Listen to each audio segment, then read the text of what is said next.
Hello guys, आज चाहिँ हामी बिरयानी खान आएका छौँ गोर्खाज ग्रिलमा, जुन चाहिँ पहिला हान्सीखेलतिर थियो र अहिले चाहिँ सरेर बिहारतिर आएको छ।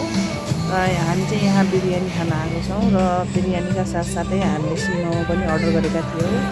र मलाई चाहिँ एक्चुअली भन्दाखेरि बिरयानी भन्दा त सिमोमा नै मिठो लाग्यो, बट ओभरअल सबै कुरा राम्रो थियो।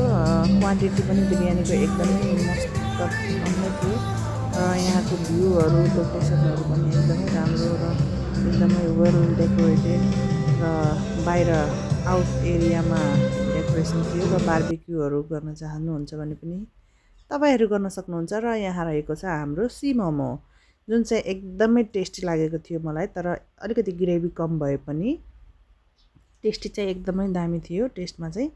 अनि नेक्स्ट चाहिँ हामीले हामीलाई चाहिँ मिनरल वाटर दिएको थियो, तर वार्म वाटर पनि ल्याइदियो त्यसपछि चाहिँ। अनि देन हामीले चाहिँ बिरयानी हाम्रो चाहिँ आयो र बिरयानीका साथसाथै दही, पापड र अलिकति सलाद पनि आएको थियो। र बिरयानी चाहिँ यस प्रकार रहेको छ।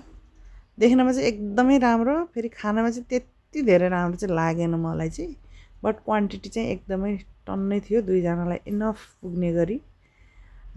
ओभरअल अल गुड भनौँ, त्यस्तो वाउ पनि होइन, तर एभरेज नै लाग्यो मलाई चाहिँ।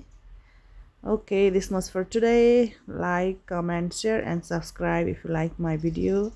So thank you for watching.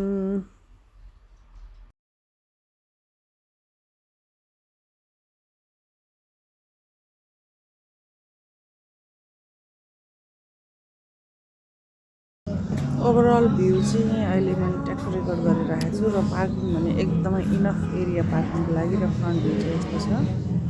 अनि बिल्डिङहरू सबै बिस्तारै अझै बनाउँदै नै छन्। गेट त्यहाँ रहेको छ, रुखहरू पनि छ, टन्नै प्लान्टहरू, फ्लावरहरू, के केहरू सबै